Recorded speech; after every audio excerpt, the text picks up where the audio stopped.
नमस्कार दोस्तों, स्वागत है आपका हमारे YouTube चैनल जीके ट्रैकर पे। देखिए फ्रेंड, आज के वीडियो में हम बात करेंगे जो हमारी एक सीरीज़ है जिसमें हम पूरे भारतीय संविधान को MCQ के फॉर्मेट में कवर कर रहे थे। लास्ट वीडियो में हमने प्रधानमंत्री और मंत्रिपरिषद से जुड़े हुए और अभी तक जो हमारे देश के प्रधानमंत्री रहे हैं उनमें से कितने उप प्रधानमंत्री भी रहे, उन सब सवालों को हमने लास्ट वीडियो में देखा था। आज हम इस सीरीज़ की 15वीं क्लास यहाँ पे कवर करेंगे। आज की वीडियो में संसद से जुड़े सवालों को, जिसमें हम राज्यसभा, लोकसभा, इनसे जुड़े हुए सवालों को डिटेल में कवर करेंगे। अगर आपने इस सीरीज़ की पिछली क्लासेस को नहीं देखा है या पूरी थ्योरी की क्लासेस को हमारी कॉन्स्टिट्यूशन की नहीं देखी है तो आप प्लेलिस्ट से उनको देख सकते हैं। तो चलिए दोस्तों, आज की वीडियो को शुरू करते हैं। आज का हमारा पहला सवाल है, भारतीय संसद के कितने सदन हैं? सिंपल सा क्वेश्चन है। दो बातें आपसे पूछी जाती हैं कि भारतीय संसद के कितने सदन हैं और भारतीय संसद के कितने अंग हैं। अगर सदन पूछेगा तो 2 और अंग पूछेगा तो 3। ठीक है, तो कितने सदन हैं? 2 सदन है, राज्यसभा और लोकसभा। और अंग पूछेगा तो 3 है, 2 सदनों के साथ राष्ट्रपति भी जुड़ जाता है। ठीक है, संसद का निम्न सदन एवं उच्च सदन क्रमशः कौन सा है? तो संसद का निम्न सदन और उच्च सदन इनमें से कौन सा होगा? सही आंसर है आपका लोकसभा और राज्यसभा। ऑप्शन बी सही उत्तर होगा। लोकसभा को निम्न सदन कहते हैं और राज्यसभा को उच्च सदन कहा जाता है। ठीक है, नेक्स्ट है, भारत की संसद के 3 अंग कौन से हैं? जैसा कि संविधान में वर्णित है, तो भारत की संसद के 3 अंग कौन कौन से हैं? तो अभी हमने देखा, भारत की संसद के 3 अंग में एक राष्ट्रपति है और 2 हमारे सदन हैं। ऑप्शन बी इसका सही आंसर होगा। भारतीय संविधान के किस अनुच्छेद में कहा गया है कि संघ के लिए एक संसद होगी जो राष्ट्रपति और 2 सदनों से मिलकर बनी होगी? ये बात किसमें कही गई है? ये बात कही गई है आर्टिकल 79 में। आर्टिकल 79 में आपका संसद का उल्लेख किया गया है, जिसमें यह बताया गया है कि संसद में 2 सदन होंगे और एक हमारा राष्ट्रपति होगा। आर्टिकल 80 राज्यसभा की संरचना से संबंधित है और 81 लोकसभा की संरचना से संबंधित है। ठीक है, संसद के कितने सत्र होते हैं? तो देखिए, सदन 2 हैं, अंग 3 हैं और सत्र पूछेगा कितने सत्र होते हैं यहाँ पे संसद के? तो बजट सत्र होता है, शीतकालीन सत्र होता है, मानसून सत्र होता है। वर्तमान में संसद के 3 प्रमुख सत्र हैं। ठीक है, कितने होने चाहिए कम से कम एक साल में? तो आप कहेंगे 2 सत्र कम से कम होने चाहिए, क्योंकि आप जानते हैं संसद के 2 सत्रों के बीच में 6 महीने से ज़्यादा का अंतर नहीं हो सकता। तो कम से कम 2 होने चाहिए, होते हैं हमारे 3। ठीक है, संसद के 2 सत्रों के बीच अधिकतम कितना अंतराल दिया जा सकता है? तो अधिकतम 6 महीने का अंतर आ सकता है। संसद का स्थायी सदन कौन सा है? तो हमारी संसद का स्थायी सदन है राज्यसभा, क्योंकि राज्यसभा कभी भी भंग नहीं होती है। राज्यसभा के जो सदस्य हैं उनका कार्यकाल 6 साल का होता है। हर दूसरे साल में 1/3 सदस्य राज्यसभा के रिटायर हो जाते हैं। ठीक है, नेक्स्ट है, राज्यसभा किसका प्रतिनिधित्व करता है? तो राज्यसभा प्रतिनिधित्व करता है केंद्र में राज्यों और केंद्र शासित प्रदेशों का। राज्यसभा यानी कि राज्यों की सभा। ठीक है, इसे उच्च सदन भी कहा जाता है। राज्यसभा का गठन कब हुआ था? अगर ये आपसे सवाल आ जाए तो राज्यसभा का गठन 3 अप्रैल 1952 को हुआ था। ठीक है, राज्यसभा की जो पहली बैठक होती है वो 13 मई 1952 को हुई थी। ठीक है, अगला, निम्नलिखित कथनों में कौन सही है? तो इनमें से कौन सा सही है? देखिए, लोकसभा भारतीय जनता की प्रतिनिधि सभा है। भारतीय जनता की प्रतिनिधि सभा यानी कि लोकसभा के सदस्यों को डायरेक्ट जनता के द्वारा चुना जाता है। पहला आपका सही है। राज्यसभा संसद का उच्च सदन है, ये भी सही है। राज्यसभा राज्यों का प्रतिनिधि करती है, ये भी आपका सही है। आपको पूछा है कौन सा सही है? उपयुक्त तीनों कथन आपके सही हैं। ठीक है, भारत के संविधान में निम्नलिखित में से कौन सा सही है? पहला, राष्ट्रपति संसद के किसी भी सदन का सदस्य नहीं होगा। पहला आपका बिल्कुल सही है। राष्ट्रपति संसद का हिस्सा होता है, सदस्य नहीं होता। ठीक है, संसद राष्ट्रपति और 2 सदनों से मिलकर बनेगी, ये वाला भी सही है आपका। 79 में ये बात कही गई है, तो ऑप्शन बी सही है। दोनों कथन बिल्कुल सही है। राष्ट्रपति को संसद का अंग माना जाता है, सदस्य नहीं होता है। अंग इसलिए माना जाता है क्योंकि कोई भी कानून तभी लागू होता है जब वह संसद से पारित हो जाए और राष्ट्रपति के उस पर हस्ताक्षर हो जाए। ठीक है, दोनों सदनों से पारित कोई जो विधेयक होता है वो तब तक कानून नहीं बनता जब तक राष्ट्रपति उस पर स्वीकृति या हस्ताक्षर नहीं करता है। ठीक है, अगला, राज्यसभा का नाम कब और क्या से बदलकर रखा गया था। देखिए, राज्यसभा जैसा जो प्रणाली थी, राज्यसभा जो अस्तित्व में आई भारत में, वो 1919 में आई थी। ठीक है, अंग्रेजों ने उस समय एक उच्च सदन वहां पर बनाया जिसे काउंसिल ऑफ स्टेट कहा गया। आज़ादी के बाद जो पुनर्गठन किया गया राज्यसभा का, वो किया गया 1952 में, अभी हमने देखा। तब भी इसका नाम काउंसिल ऑफ स्टेट था। ठीक है, बाद में 23 अगस्त 1954 को इसका नाम काउंसिल ऑफ स्टेट से बदलकर वर्तमान राज्यसभा कर दिया गया। ठीक है, तो 1954 में राज्य परिषद यानी काउंसिल ऑफ स्टेट इसको कहते थे, अब इसका नाम राज्यसभा किया गया। इसके साथ साथ लोकसभा के लिए जो प्रचलित नाम था जनता का सदन, उसे भी लोकसभा किया गया। पीपल हाउस उसे कहते थे, 1954 में ही उसे लोकसभा नाम दिया गया। ठीक है, राज्यसभा को और क्या क्या नामों से जाना जाता है, जैसे हमने कहा, इसे उच्च सदन भी कहते हैं, इसे वरिष्ठों का सदन भी कहा जाता है। ठीक है, राज्यसभा के बारे में निम्न में से कौन सा या कौन से कथन सही हैं, चलिए देखते हैं। पहला, राज्यसभा की अधिकतम अनुज्ञेय संख्या 250 है। राज्यसभा में वर्तमान में जो सीटें हैं वो 245 हैं, लेकिन मैक्सिमम सीटें कितनी हो सकती हैं राज्यसभा में, वो 250 हैं। तो पहला तो सही है आपका। राज्यसभा में 238 सदस्य राज्य और संघ शासित क्षेत्रों से अप्रत्यक्ष रूप से निर्वाचित होते हैं। दूसरा वाला भी आपका यहाँ पे सही है, मैक्सिमम इतने निर्वाचित हो सकते हैं। वर्तमान में राज्यों से और केंद्र शासित प्रदेशों से 233 आते हैं, 12 सदस्य राष्ट्रपति मनोनीत करते हैं, टोटल संख्या 245। मैक्सिमम कितने निर्वाचित हो सकते हैं राज्यों से और केंद्र शासित प्रदेशों से, 238। ठीक है, अखिल भारतीय सेवाओं के सृजन जैसे मामलों में इसकी लोकसभा के समान रूप से विधायी शक्तियां हैं, तो ये वाला गलत है आपका। आप जानते हैं अखिल भारतीय सेवाओं को सृजित करने में किसका ज़्यादा अधिकार क्षेत्र है, किसके पास ज़्यादा पावर है, राज्यसभा के पास। अखिल भारतीय सेवाओं को सृजित करने का जो अधिकार है वो राज्यसभा का है। ठीक है, तो ये गलत है। पूछा है सही कौन सा है, पहला और दूसरा आपके सही हैं। राज्यसभा के लिए कौन सी आयु की न्यूनतम अर्हता है, कितनी आयु होनी चाहिए मिनिमम, अगर आपको राज्यसभा का सदस्य बनना है 30 वर्ष की उम्र होनी चाहिए। ठीक है, इसके अलावा और क्या क्या योग्यताएं होनी चाहिए, तो भारत का नागरिक हो, लाभ के पद पर ना हो और दिवालिया ना हो। इसके अलावा भारत के किसी भी निर्वाचन क्षेत्र में पंजीकृत मतदाता हो, वो बन सकता है। ठीक है, राज्यसभा के सदस्य बनने हेतु अर्हताओं के संदर्भ में अभिकथनों पर विचार करें और उसके नीचे दिए गए कूट चुनें। उम्र कम से कम 30 होनी चाहिए, सही है। जहां से अभ्यर्थी को निर्वाचित किया जाना है उस राज्य की मतदाता सूची में मतदाता के रूप में पंजीकृत होना चाहिए, ये अनिवार्य नहीं है। मान लीजिए किसी व्यक्ति को उत्तर प्रदेश से राज्यसभा का सदस्य बनाया जाता है, तो यह जरूरी नहीं है कि उसका नाम उसी राज्य में कहीं पर मतदाता सूची में हो। किसी भी क्षेत्र में हो भारत के, अगर नाम कहीं पर है तो वो किसी भी राज्य से राज्यसभा का सदस्य बन सकता है, उसी राज्य में होना अनिवार्य नहीं है। ठीक है, राज्य के अंतर्गत लाभ का पद धारित नहीं होना चाहिए, यह सही है। यही वाली बात जो सेकंड वाली स्टेटमेंट में है कि वो केवल मतदाता सूची में होना चाहिए, उसी सीट से हो या उसी राज्य का हो, ये जरूरी नहीं है, चाहे वो राज्यसभा के चुनाव में हो चाहे वो लोकसभा के चुनाव में हो। ठीक है, तो पहला और तीसरा यहां पे सही है, दूसरा वाला गलत है। किस सभा का अध्यक्ष उसका सदस्य नहीं होता है, तो किस सभा का अध्यक्ष उसका सदस्य नहीं होता, राज्यसभा का। देखिए, राज्यसभा और विधान परिषद को समतुल्य माना जाता है, केंद्र स्तर पर राज्यसभा और राज्यों के स्तर पर विधान परिषद।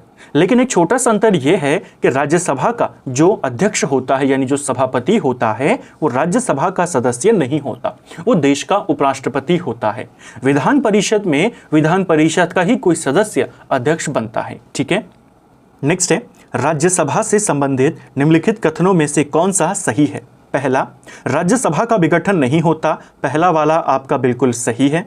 दूसरा, इसके सदस्य राज्यों में प्रादेशिक क्षेत्रों में प्रत्यक्ष निर्वाचन के द्वारा चुने जाते हैं।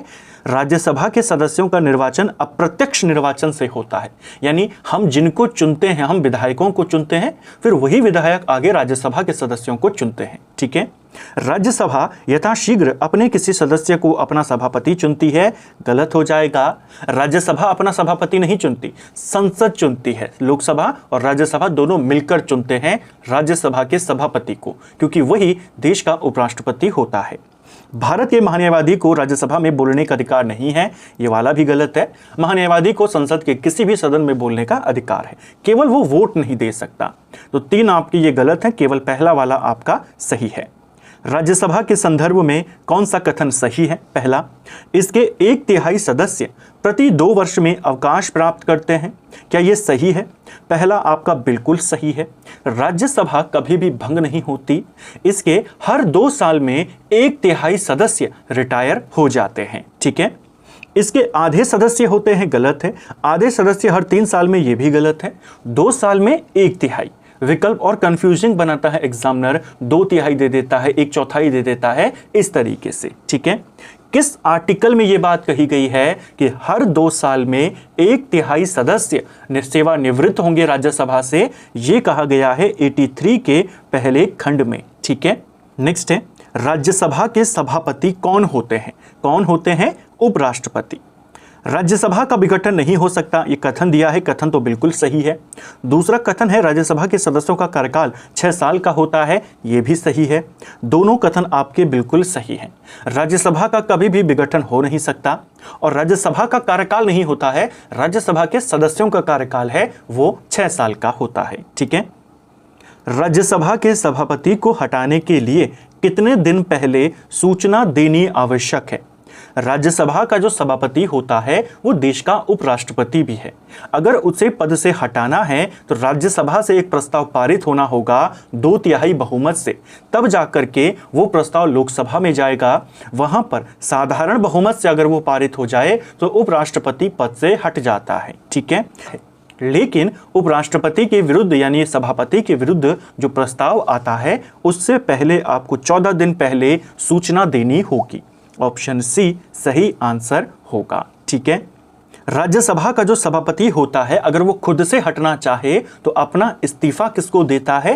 राज्यसभा का सभापति अपना त्यागपत्र राष्ट्रपति को देता है। ठीक है, जबकि लोकसभा का अध्यक्ष जो होता है वो अपना इस्तीफा लोकसभा के उपाध्यक्ष को देता है। ठीक है, देश के पहले राज्यसभा के सभापति कौन थे? तो वही थे जो देश के पहले उपराष्ट्रपति थे, डॉक्टर सर्वपल्ली राधाकृष्णन।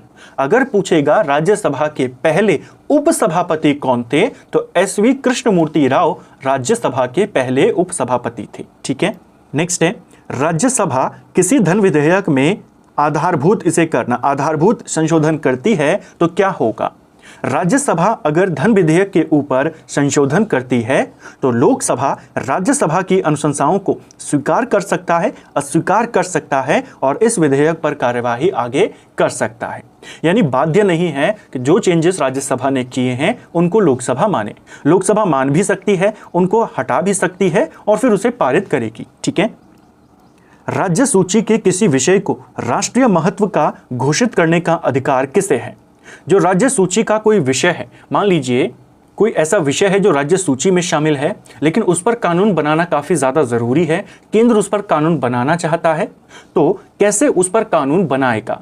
राज्यसभा एक प्रस्ताव पारित कर देगी 2/3 बहुमत से कि यह जो विषय है राज्य सूची का ये अभी के लिए राष्ट्रीय महत्व का है और हम संसद को अधिकार देते हैं कि वो इस पर कानून बनाए।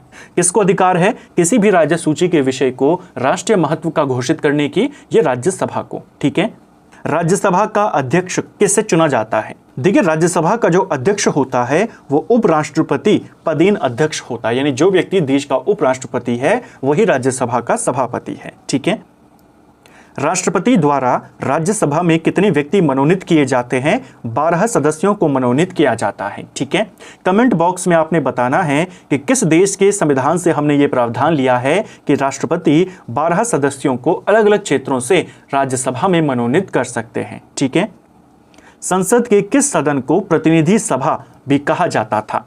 तो प्रतिनिधि सभा या पीपल हाउस या जनता की सभा, ये कहते थे लोकसभा को। लोकसभा को प्रथम सदन भी कहते हैं, लोकसभा को निम्न सदन भी कहते हैं। ये डायरेक्ट जनता के द्वारा चुना गया सदन होता है। ठीक है, चर्चित सभा भी इसको कहते हैं, इसे भी ध्यान रखना कि किस सदन को चर्चित सदन या चर्चित सभा कहते हैं, जनप्रिय सदन कहते हैं, निचला सदन कहते हैं, सब नाम लोकसभा के हैं। ठीक है, लोकसभा का पहला आम चुनाव कब हुआ था? तो लोकसभा के पहले आम चुनाव 1952 में हुए थे। ऑप्शन बी आपका सही आंसर होगा। लोकसभा की वर्तमान कुल सीटों की संख्या कितनी है? वर्तमान में लोकसभा में कितनी सीटें हैं? वर्तमान में लोकसभा में 543 सीटें हैं। मैक्सिमम कितनी हो सकती है? मैक्सिमम 550 हो सकती हैं, वर्तमान में 543 हैं। ठीक है, नेक्स्ट है, लोकसभा में राज्यों को किस आधार पर सीटें आवंटित होती हैं? तो लोकसभा में राज्यों को जनसंख्या के आधार पर सीटें प्रदान की जाती हैं। संसद को भंग करने में कौन सक्षम है? तो संसद यानी लोकसभा, संसद का मतलब यहां पर लोकसभा से है। इसको भंग करता है राष्ट्रपति। किसकी सलाह पर करता है? मंत्रिपरिषद की सलाह पर करता है। लोकसभा को उसके कार्यकाल की समाप्ति के पूर्व ही भंग किया जा सकता है राष्ट्रपति के द्वारा मंत्रिपरिषद की सलाह पर। Option C. लोकसभा का कार्यकाल कैसा होता है? देखिए, लोकसभा का कार्यकाल किसी भी परिस्थिति में नहीं बढ़ाया जा सकता, ये गलत है। एक बार में 6 महीने तक बढ़ाया जा सकता है, ये भी गलत है। लोकसभा का कार्यकाल आपातकाल के दौरान बढ़ाया जा सकता है और लोकसभा का कार्यकाल एक बार में 1 साल तक बढ़ाया जा सकता है।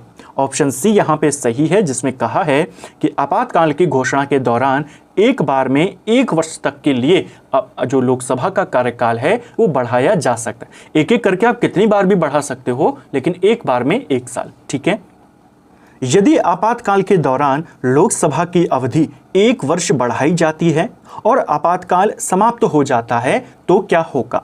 मान लीजिए लोकसभा चल रही थी, आपातकाल लगता है, लोकसभा का कार्यकाल 1 वर्ष के लिए बढ़ा दिया जाता है। ठीक है, जैसे ही 1 वर्ष के लिए बढ़ा, मान लीजिए 1 महीने के भीतर ही जो आपातकाल था वो हट गया। आपातकाल के हटने के बाद जो लोकसभा का कार्यकाल है वो 6 महीने से ज़्यादा का नहीं हो सकता है, आपको दोबारा चुनाव करवाने होंगे। तब ऐसा नहीं है कि कार्यकाल 1 साल के लिए बढ़ाया है तो 1 साल तक चलेगा, तब वो कार्यकाल 6 महीने तक का होगा। ठीक है, यानी अगर आपातकाल लागू नहीं रहता है तो लोकसभा का कार्यकाल अधिकतम 6 महीने तक ही होगा। ठीक है, नेक्स्ट है, लोकसभा की न्यूनतम आयु कितनी होनी चाहिए? लोकसभा का सदस्य बनने के लिए न्यूनतम आयु है 25 वर्ष। ठीक है, किस आर्टिकल में लोकसभा सदस्य बनने के लिए अर्हताएं दी गई हैं? आर्टिकल 102 में कि 25 वर्ष का होना चाहिए, भारत का नागरिक हो, लाभ के पद पर ना हो। लोकसभा का विघटन 5 वर्ष से पहले हो सकता है, सही है। राज्यसभा का विघटन कभी भी नहीं हो सकता, तो यहां पर आपके दोनों के दोनों कथन बिल्कुल सही हो जाएंगे। ठीक है, लोकसभा का जो कार्यकाल होता है 5 साल का, वो कब से होता है? लोकसभा की पहली बैठक से लेकर के 5 साल तक इसका कार्यकाल होता है। ठीक है, लोकसभा के स्पीकर का निर्वाचन कैसे होता है? तो लोकसभा का स्पीकर लोकसभा के सभी सदस्यों के द्वारा चुना जाता है। Option C. लोकसभा के पहले अध्यक्ष कौन थे, यानी पहले स्पीकर कौन थे? जीवी मावलंकर लोकसभा के पहले अध्यक्ष थे। ठीक है, आर्टिकल 93 में यह बात कही गई है कि लोकसभा अपने सदस्यों में से एक को अध्यक्ष और एक को उपाध्यक्ष यहां पर बनाएगा। अध्यक्ष उपाध्यक्ष को अलग से शपथ नहीं लेनी होती है, वे लोकसभा के सदस्य के रूप में ही शपथ लेते हैं। ठीक है, लोकसभा के पहले अध्यक्ष जीवी मावलंकर थे और पहले उपाध्यक्ष एम अनंत शयनम अयंगर थे। ठीक है, पहली लोकसभा का जो कार्यकाल था वो 17 अप्रैल 1952 से लेकर 4 अप्रैल 1957 तक था। ठीक है, लोकसभा की जो पहली बैठक होती है वो 13 मई 1952 को हुई थी। लोकसभा की पहली महिला अध्यक्ष कौन बनी थी? तो लोकसभा की पहली महिला अध्यक्ष मीरा कुमार बनी थी। ऑप्शन डी इसका सही आंसर होगा। ठीक है, निम्नलिखित में से कौन प्रथम जनजातीय लोकसभा अध्यक्ष थे? तो जनजातीय समुदाय से आने वाले पहले लोकसभा के अध्यक्ष थे पीए संगमा, ऑप्शन डी। पहले स्पीकर जिनके विरुद्ध लोकसभा में अविश्वास प्रस्ताव लाया गया था, ये लाया गया था जीवी मावलंकर के विरुद्ध। हालांकि असफल रहा, लेकिन सबसे पहले इन्हीं के विरुद्ध लाया गया था। लोकसभा अध्यक्ष अपना कास्टिंग का प्रयोग केवल करते हैं, कास्टिंग यानी वोट करने का इस्तेमाल। तो लोकसभा का अध्यक्ष जो होता है वो केवल तब वोट दे सकता है जब वोट बराबर हो जाता है और टाई हो जाता है, तब लोकसभा का सदस्य जो अध्यक्ष होता है वो निर्णायक वोट दे सकता है। ठीक है, लोकसभा के अध्यक्ष को कैसे हटाया जा सकता है? लोकसभा के अध्यक्ष को हटाना है तो लोकसभा के सभी सदस्यों के द्वारा बहुमत से पारित संकल्प के द्वारा उसे हटाया जा सकता है। ठीक है, लोकसभा अध्यक्ष के पद के विषय में निम्नलिखित कथनों में से सही कौन सा है? देखिए, वह राष्ट्रपति के प्रसाद पर्यंत पद धारण करता है, गलत है। उसको हटाया जाता है प्रॉपर तरीके से, 2/3 बहुमत चाहिए होता है। ठीक है, यह आवश्यक नहीं है कि अपने निर्वाचन के समय वह सदन का सदस्य हो, लेकिन उसे अपने निर्वाचन के 6 महीने के भीतर सदन का सदस्य होना पड़ेगा। ये वाला कथन आपका पूरी तरीके से गलत है। देखिए, कोई मंत्री बनता है तो उस पर यह लागू होता है कि अगर वो संसद का सदस्य नहीं है तो मंत्री बन जाएगा और 6 महीने में उसे संसद का सदस्य बनना होगा। लेकिन आर्टिकल 93 में ये क्लियरली लिखा है कि लोकसभा अपने ही सदस्यों में से अध्यक्ष और उपाध्यक्ष का चुनाव करेगी, यानी कि जो व्यक्ति अध्यक्ष बन रहा है उसका उस समय सदन का सदस्य होना अनिवार्य है। तो ये वाला गलत है। यदि वह त्यागपत्र देना चाहे तो उसे अपना त्यागपत्र उपाध्यक्ष को संबोधित करना होता है, ये वाला सही है। पहला और तीसरा, पहला वाला भी आपका गलत था, वो राष्ट्रपति के प्रसाद पर्यंत धारण नहीं करता, और दूसरा वाला भी गलत है। केवल आपका कौन सा सही है? केवल तीसरा कथन सही है। लोकसभा के अध्यक्ष अपना त्यागपत्र किसे देता है? लोकसभा के उपाध्यक्ष को। ठीक है, लोकसभा को अब तक कितनी बार विघटित किया गया है? तो देखिए, लोकसभा को अब तक टोटल 8 बार विघटित किया जा चुका है समय से पहले। ठीक है, पहली बार 1970 में किया गया, फिर 1977 में किया गया, 1979 में किया गया, 84 में किया गया, 1989 में किया गया, 1991 में, 1997 और 1999 में किया गया। ठीक है, संसद के किसी सदस्य की सदस्यता तब समाप्त समझी जाती है यदि वह बिना सदन को सूचित किए अनुपस्थित रहता है। संसद का कोई सदस्य अगर लगातार 60 दिनों तक बिना इंफॉर्मेशन के अनुपस्थित रहता है तो सदन के द्वारा उसका जो पद होता है उसे रिक्त घोषित कर दिया जाता है। ठीक है, इसके अलावा एक और कंडीशन पूछी जाती है, अगर कोई व्यक्ति एक ही समय में संसद और राज्य विधानमंडल दोनों का सदस्य हो जाता है, जैसे मान लीजिए कोई विधायक है और उसके बाद वो सांसद बन जाता है, तो कितने दिन का समय लगता है या मिलता है आपको एक जगह खाली करने के लिए? आपको 14 दिन का समय दिया जाता है। 14 दिन में आपको आपकी विधानसभा की सीट को खाली करना होगा। अगर आप नहीं खाली करते हैं 14 दिन में तो सांसद की जो सीट है वो खाली घोषित हो जाएगी। ठीक है, यह है तब जब आप विधानसभा और संसद दोनों के सदस्य साथ में हो जाएं। अगर आप दोनों सदनों के सदस्य बन जाते हैं, यानी पहले राज्यसभा के थे, लोकसभा का चुनाव लड़ा, अब लोकसभा के भी सदस्य हो गए, अब आपको 10 दिन का समय दिया जाता है ये बताने के लिए कि आप किस सदन के सदस्य बने रहना चाहते हैं। 10 दिन के अंदर अंदर अगर आपने इंफॉर्मेशन नहीं दी तो आपकी राज्यसभा वाली सीट खाली मान ली जाएगी। ठीक है, तो अगर आप विधानसभा और संसद दोनों में बनते हैं तो 14 दिन का समय, और सदन के दोनों सदनों में बनते हैं तो फिर आपको 10 दिन का समय मिलता है। ठीक है, नेक्स्ट है, विपक्ष के नेता का दर्जा प्राप्त करने के लिए लोकसभा में न्यूनतम सदस्यों की संख्या कितनी होनी चाहिए? लोकसभा में अगर विपक्ष के नेता का दर्जा प्राप्त करना है किसी दल को तो उसे टोटल वोट्स का या टोटल सीट्स का 1/10 लाना होगा।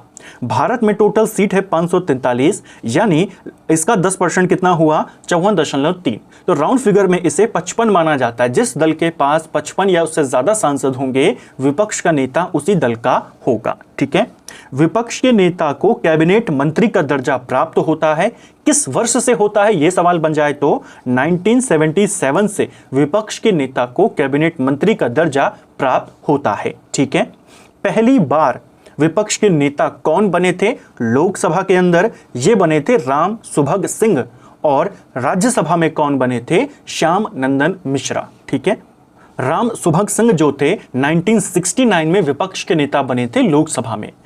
1969 में पहली बार विपक्ष के नेता को मान्यता मिली थी, उससे पहले मान्यता नहीं थी। पहली जो मान्यता मिली वो 69 में मिली और पहले जो नेता बने विपक्ष के वो राम सुभग सिंह थे लोकसभा में और श्याम नंदन मिश्रा थे राज्यसभा में। ठीक है, किस व्यक्ति ने विपक्ष के नेता को वैकल्पिक प्रधानमंत्री कहा है? अगर यह सवाल आ जाए तो एक प्रसिद्ध संवैधानिक विद्वान माना जाता है जो आइवर जेनिंग्स, उसने विपक्ष के नेता को वैकल्पिक प्रधानमंत्री कहा था। ठीक है, कथन है लोकसभा का पहला सत्र 13 मई 1952 को शुरू हुआ और राज्यसभा का पहला सत्र 13 मई 1952 को शुरू हुआ।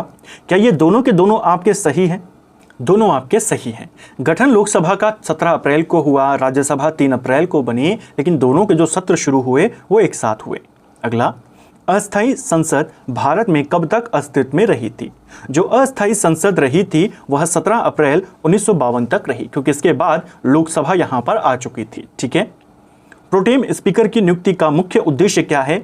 जो प्रोटेम स्पीकर होता है इसे क्यों नियुक्त किया जाता है? ताकि नवनिर्वाचित सदस्यों को यह शपथ दिला सके। ऑप्शन बी सही आंसर होगा। प्रोटेम स्पीकर की नियुक्ति कौन करता है? तो राष्ट्रपति इसकी नियुक्ति करता है।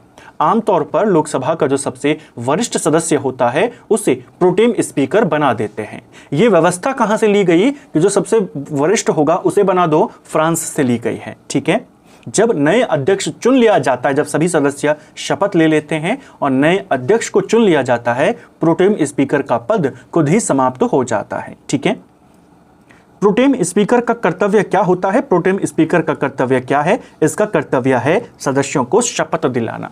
शपथ दिलाने के उद्देश्य से ही इसे चुना जाता है। ठीक है, राष्ट्रपति इसे निर्वाचित करते हैं, राष्ट्रपति ही इसको शपथ दिलाते हैं, फिर ये बाकी सभी सदस्यों को शपथ दिलाता है। ठीक है, इसको आपने ध्यान रखना है।